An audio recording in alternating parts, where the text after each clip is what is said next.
नमस्कार। आज मैं आपको उसी समय की जिस समय हमारी तैनाती एसटीएफ में थी, उसी समय की एक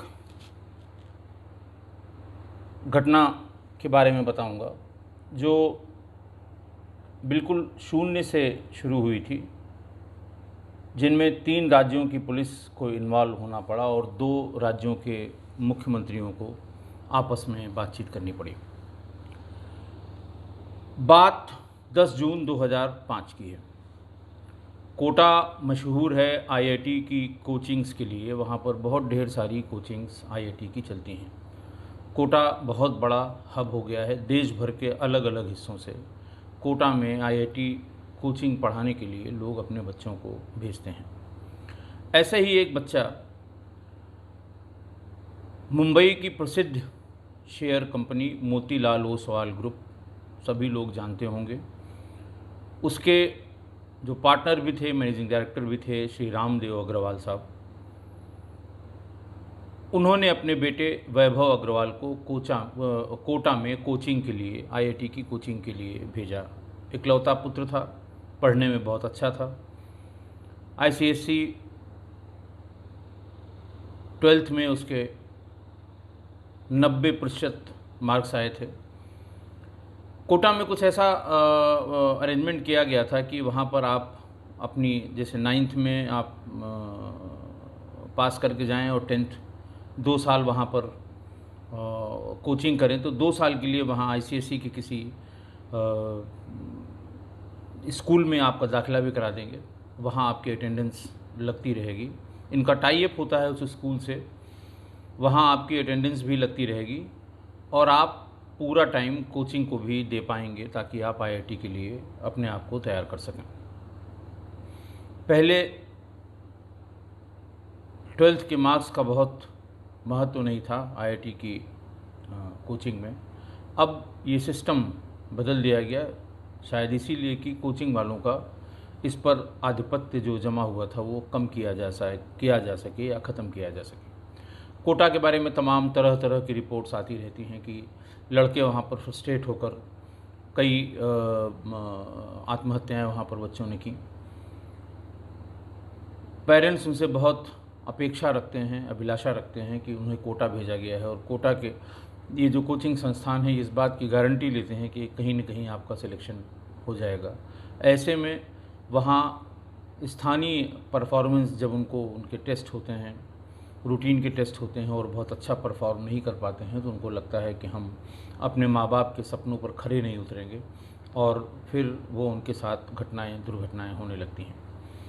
एक बच्चे के पढ़ाने में वहाँ बहुत ज़्यादा पैसा, उनकी फ़ीस, उनके हॉस्टल एकोमोडेशन का, ट्रांसपोर्ट का, इन सब का पैसा कोचिंग संस्थान लेते हैं। बहुत बड़े बड़े कोचिंग संस्थान, पूरे एयर कंडीशन्ड कोचिंग संस्थान, और टीचर्स उनके वो आधुनिक तरीके से जो पढ़ाई कराते हैं, अलग अलग सिस्टम से, डिजिटल बोर्ड पर, लाउड स्पीकर से, मतलब पब्लिक एड्रेस सिस्टम से, तो और उनके जो टेस्ट का रूटीन है, यानी मेहनत बहुत कराते हैं। रामदेव अग्रवाल जी ने अपने बेटे को वहाँ पढ़ने के लिए, कोचिंग पढ़ने के लिए भेजा, सिर्फ इसलिए कि बहुत ब्रिलियंट था। 10th में उसके बहुत अच्छे नंबर आए थे। 12th में डीएवी कॉलेज के साथ साथ बंसल कोचिंग में उसका एडमिशन करा दिया और वो अपनी पढ़ाई करता रहा। 10 जून 2005 को एक व्यक्ति बिल्कुल अपडेटेड, टाई, पेन, कोट, अच्छी अंग्रेज़ी बोलने वाला, गुड लुकिंग, हैंडसम, स्मार्ट, ये अंशुल हॉस्टल, जिसमें वैभव अग्रवाल रहता था, वहाँ पहुँचा। उसे जानकारी थी कि वो किस नंबर में रहता है। बगल वाले का दरवाज़ा खटखटाया और उससे पूछा कि वैभव का कमरा? उसने कहा साहब बगल वाला है। खटखटाया, लेकिन उस समय शायद वैभव नहीं था। उसके बगल में रहने वाले बच्चे ने पूछा तो उससे कहा कि बेटा कितनी देर में आएगा? उनका बस आ ही रहा होगा, कहीं आस ही पास किसी बच्चे से मिलने किसी के रूम में गया होगा। थोड़ी देर में वैभव आ गया वो जो व्यक्ति वहाँ आया हुआ था वो वहाँ पर उससे बात करता रहा। इसी बीच में वो वैभव, बच्चे ने कहा कि ये लीजिए, वैभव आ गया। वैभव उसको पहचानता नहीं था। वैभव को उसने इंट्रोड्यूस किया कि मैं आर.एस. श्रीवास्तव, तुम्हारे जो ताऊ पुडुचेरी के सबसे मशहूर सर्जन हैं तरुण अग्रवाल, मैं उनका मित्र हूँ। उन्होंने ही मुझे तुम्हारे बारे में बताया है और मैं अपने बच्चे का एडमिशन यहाँ कराना चाहता हूँ। मैंने ये सुना है कि यहाँ पर जो क्लासेस हैं वो एयर कंडीशन हैं, बहुत अच्छे हैं, बहुत कंफर्टेबल हैं। मैं तुम्हारे पास सिर्फ इसलिए आया हूँ कि हमें ज़रा एक बार अगर बिल्डिंग दिखा दोगे तो मैं 2-3 दिन में अपने बच्चे को बुलवा के उसका एडमिशन करा दूँगा।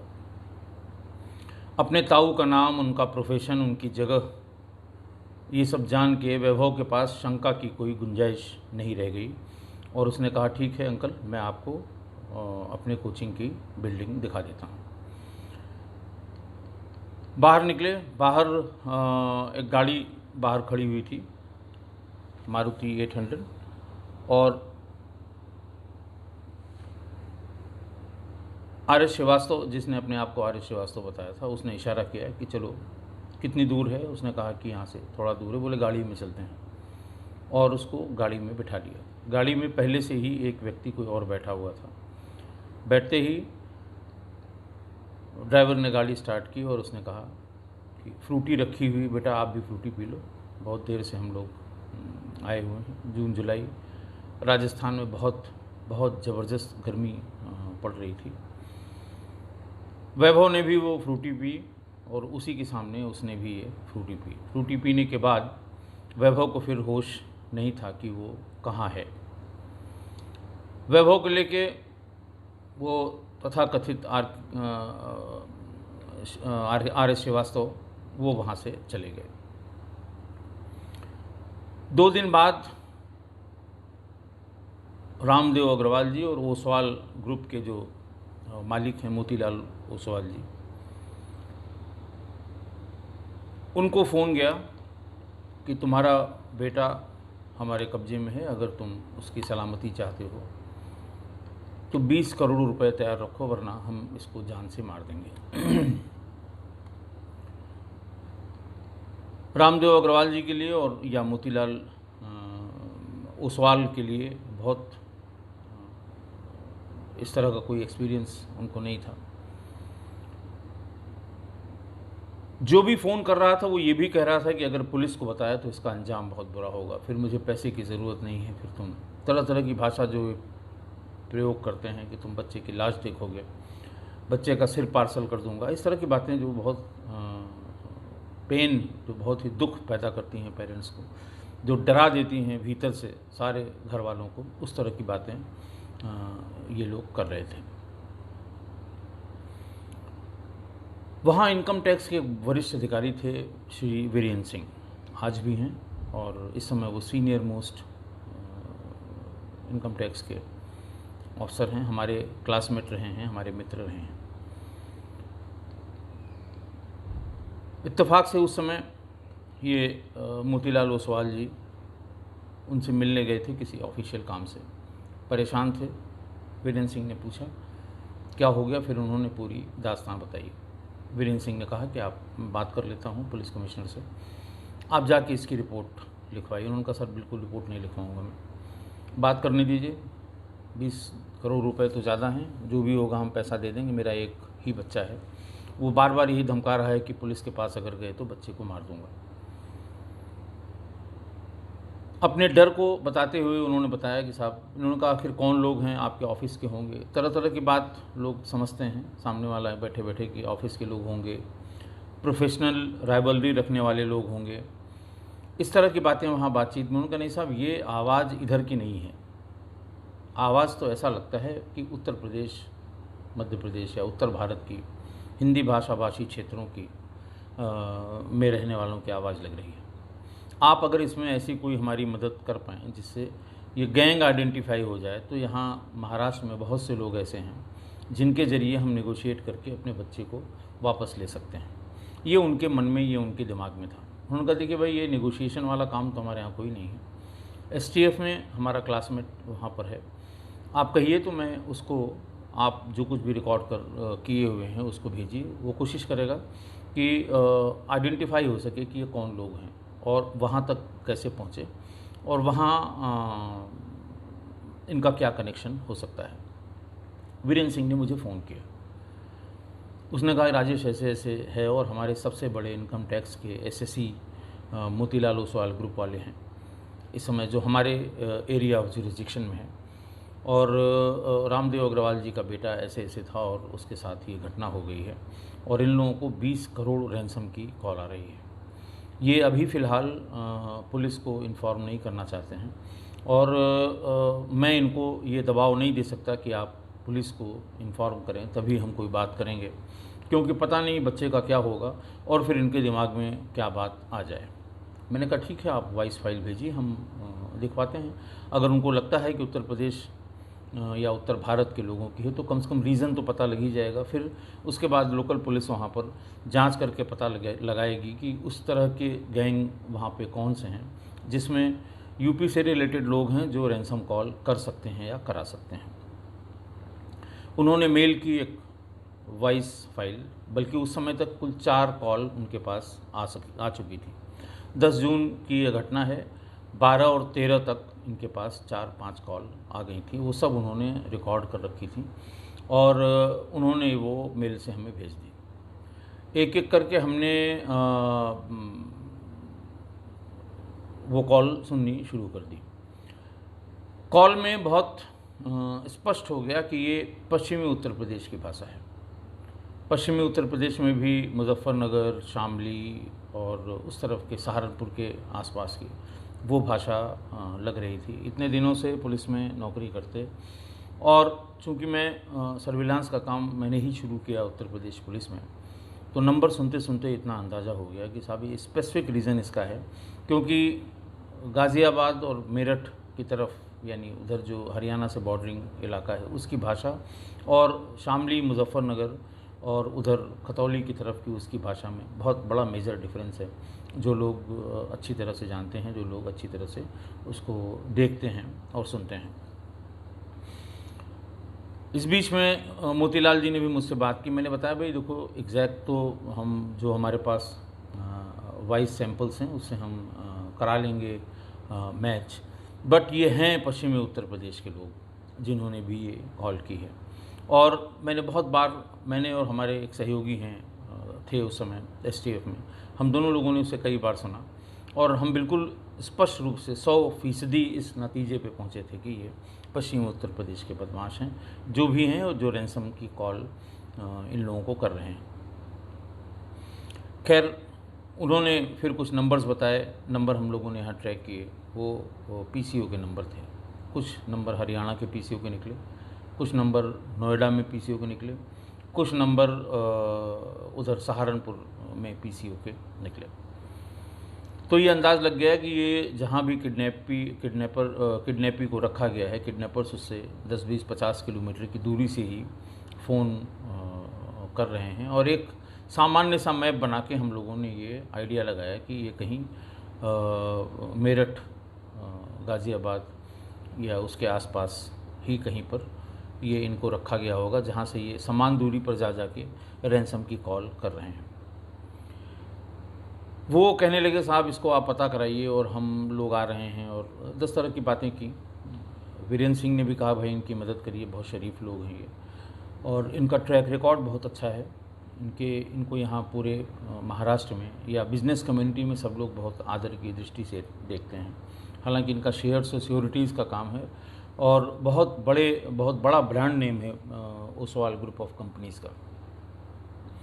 मैंने उनसे कहा कि देखिए, इसमें प्रोसीड करने के लिए ये तो इतनी सी मदद आपने मांगी थी वीरेंद्र जी के कहने पे, चूँकि हमारे बहुत लंबे समय तक हम लोग एक साथ रहे हैं, पढ़े हैं, क्लासमेट हैं, बीएससी के, एमएससी के।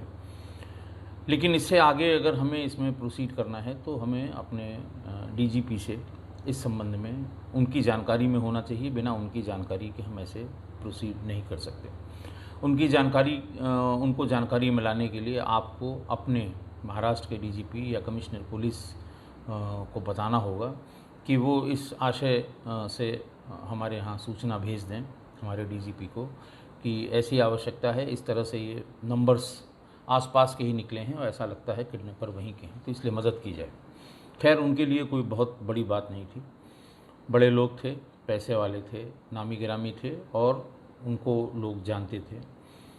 2-3 घंटे में डीजीपी साहब ने हमारे एसएसपी अखिल कुमार को ये कवर की कि इस तरह से मुंबई पुलिस आपसे संपर्क करेगी और आप इसमें उनकी मदद करिए।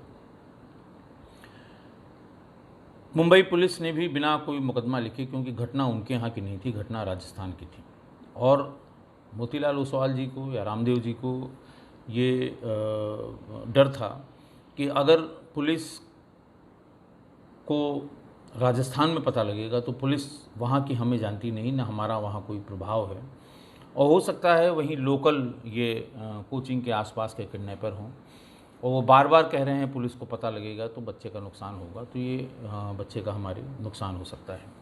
खैर वहाँ कमिश्नर पुलिस और डीजीपी महाराष्ट्र के आदेश पर वहाँ से एक टीम भी आई और हम लोगों को जब आदेश मिल गया तो ये हमारी टीम को, मैं मेरे उस समय सीओ थे रामबदन सिंह डीएसपी और राकेश त्यागी एक हेड कांस्टेबल था, हम लोगों को ये बताया गया। हम लोग जी जान से, क्योंकि बच्चा छोटा था और जिस हिसाब से रैंसम कॉल थी पश्चिमी उत्तर प्रदेश के अपराधियों के मकड़जाल में, बच्चे की उसकी सेहत के लिए बहुत अच्छा नहीं समझ रहे थे हम लोग। बहरहाल ढूंढते ढूंढते उनके नए नंबर भी मिलने शुरू हो गए, लोकेशन भी उनकी मिलने शुरू हो गई और 26 जून को 20 करोड़ से तय होते होते 4 करोड़ पे बात तय हो गई। 4 करोड़ से कम कहने की बात पर 4 करोड़ सिर्फ इसलिए बात तय हो गई कि हम सबसे बड़े डिनोमिनेशन का नोट भी लाएंगे, तब भी 10 करोड़ रुपए हम जहां भी लेके चलेंगे वो छोटी गाड़ी में भी रखना मुश्किल हो जाएगा। 4 करोड़ रुपए हम 2 बैग में 2-2 करोड़ करके ले सकते हैं, तो हम उसे छिपा सकते हैं, क्योंकि हम खुल के इतना नगद पैसा लेके नहीं जा सकते। नगद के सिवा दूसरा कुछ लेने को किडनैपर्स तैयार नहीं थे। ये लोग वहाँ से आए। पहले उसने 26 जून 2005 को ये कहा कि आप दिल्ली में आ जाइए, हम आपको बताएंगे आपको कहाँ पैसा देना है। 26 तारीख को पूरा दिन वो शहर के अलग अलग कोनों पर बुलाता रहा, लेकिन कोई पैसा लेने नहीं आया। या तो उसे ये शंका थी कि पुलिस को इन्होंने इन्फॉर्म कर दिया है, या दिल्ली वो अपने लिए अनसेफ मान रहा था। 27 जून 2005 को इन्होंने कहा कि आप मेरठ रोड से होते हुए सहारनपुर तक आइए। सहारनपुर तक ये गए, बराबर ये कभी कभी भटक जाते थे तो उनसे पूछते थे ये रास्ता, और ऐसा लगता था कि वो देख रहे हैं या बहुत अच्छी तरह से गली कूचे रोड से वाकिफ़ हैं। वो उनको रास्ता बताते रहे और फिर शामली तक ले गए, वो शामली से फिर ऐसे घुमाते रहे।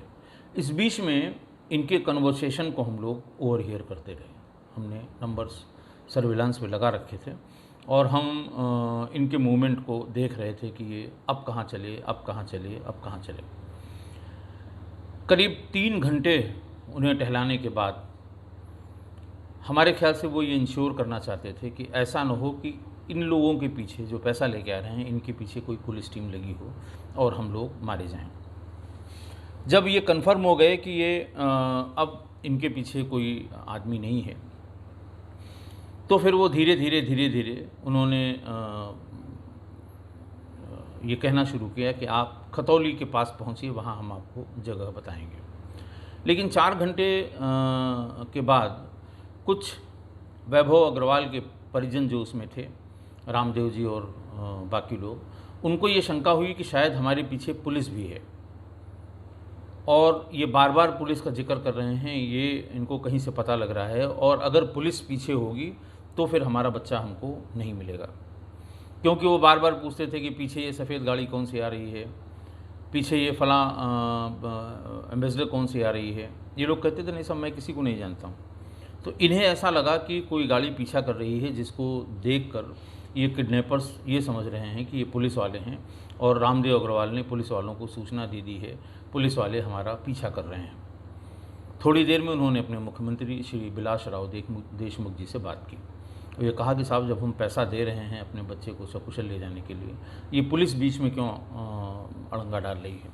आप पुलिस से कृपा करके वहाँ मुख्यमंत्री से बात करके पुलिस को हटा दीजिए। हमारे बच्चे को कुछ अगर हो गया तो हम फिर किसी को माफ़ नहीं कर पाएंगे। बिल्कुल उन्होंने जिस पैनिक में कहा, उसी तरह से माननीय मुख्यमंत्री जी ने तत्कालीन मुख्यमंत्री उत्तर प्रदेश श्री मुलायम सिंह यादव से बात की और 15 मिनट के भीतर डीजीपी साहब से ये आदेश आ गया कि भाई आप लोग विड्रॉ कर लें और इनको रैंसम मनी पे करने दें।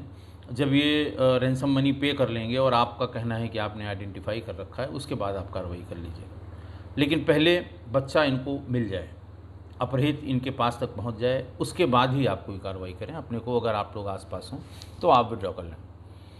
डीजी साहब ने, अखिल कुमार साहब जो उस समय हमारे तत्कालीन एसएसपी थे एसटीएफ में, उनको ये बताया। वो लखनऊ में थे, उन्होंने मुझे फ़ोन करके बताया कि भाई आप लोग आसपास है क्या? मैंने कहा हाँ सर, हम लोग तो आसपास ही हैं। बोले नहीं, विड्रॉ कर लीजिए। और ये कहा गया है स्पष्ट रूप से कि जब तक अपहृत अपने माँ बाप के पास नहीं पहुँच जाता तब तक पुलिस इसमें इंटरवीन नहीं करेगी।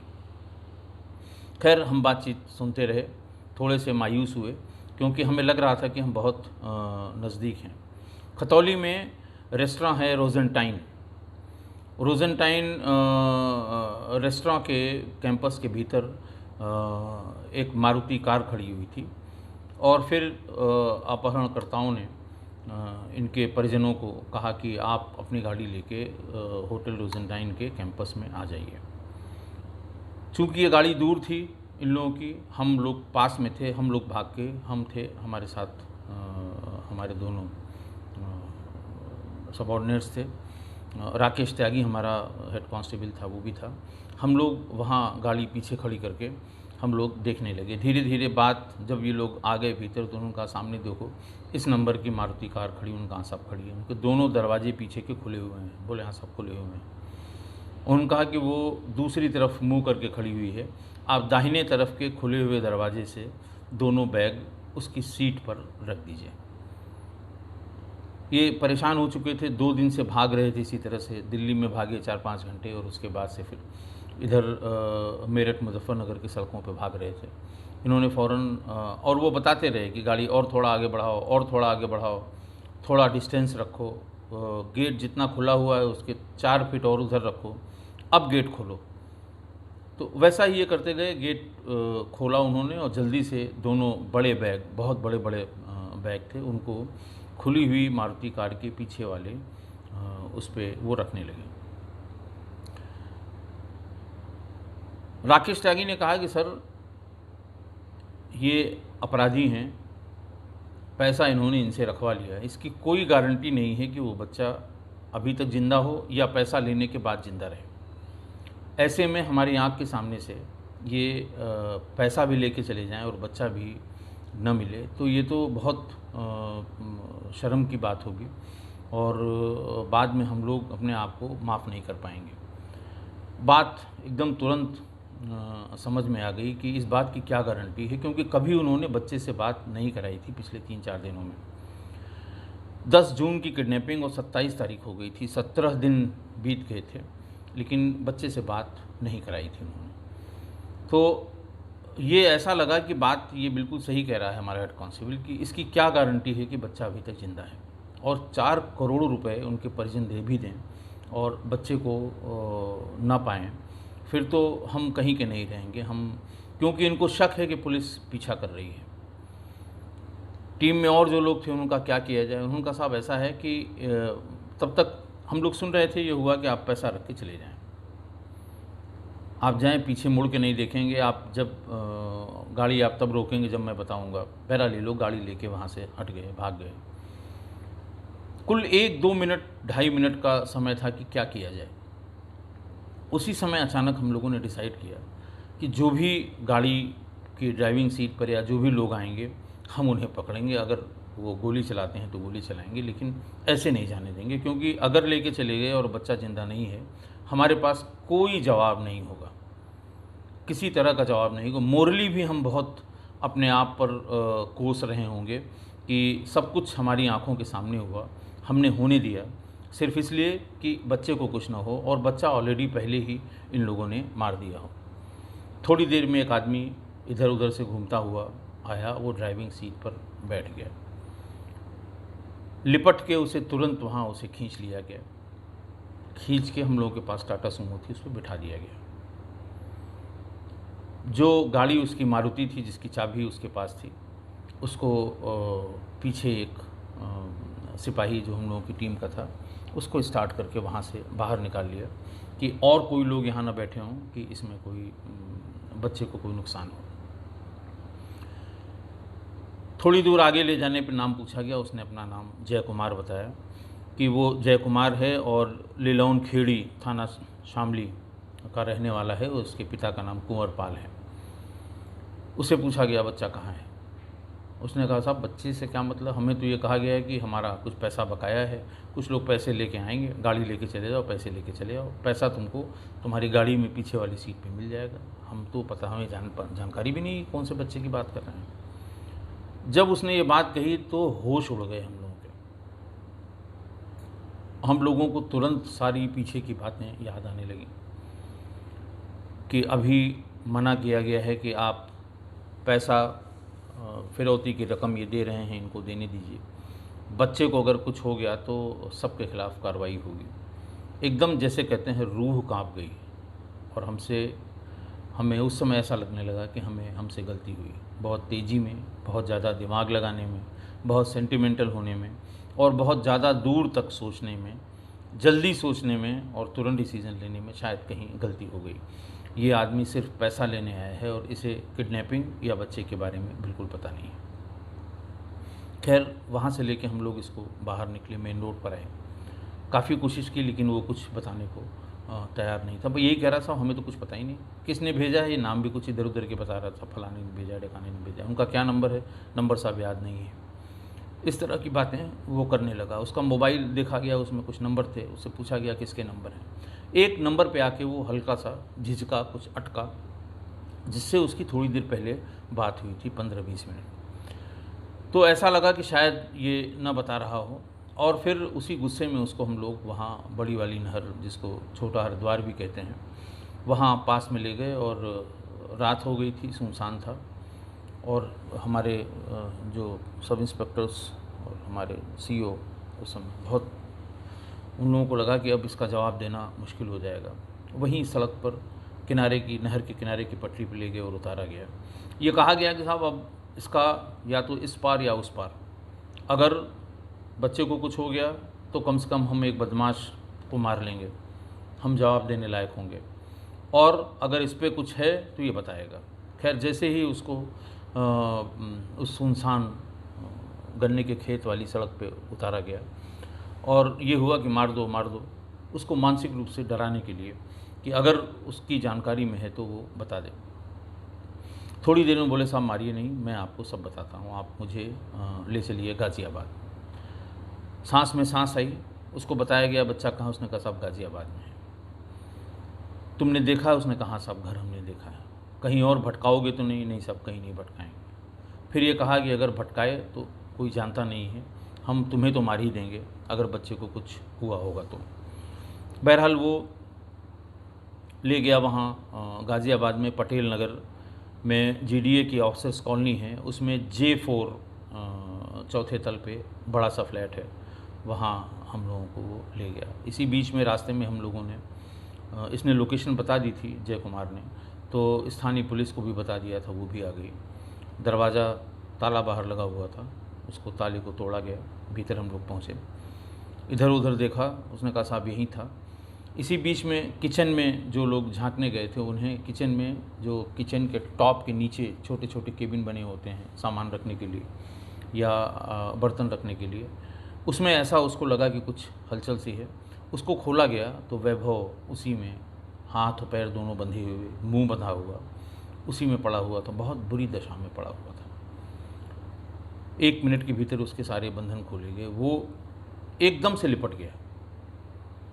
पहले तो उसे यकीन नहीं हो रहा था, वो यही कह रहा था कि छोड़ दीजिए, मुझको छोड़ दीजिए, मेरे पापा के पास जाना है, इस तरह की बातें कर रहा था। वो बेचारा 10 दिन में बदहवास हो गया था और ऐसा लग रहा था कि 2-1 दिन उसको रख देते तो वो वैसे ही उसके प्राण चले जाते, इतनी बुरी हालत में था। उसे पानी पिलाया गया, उसे बताया गया।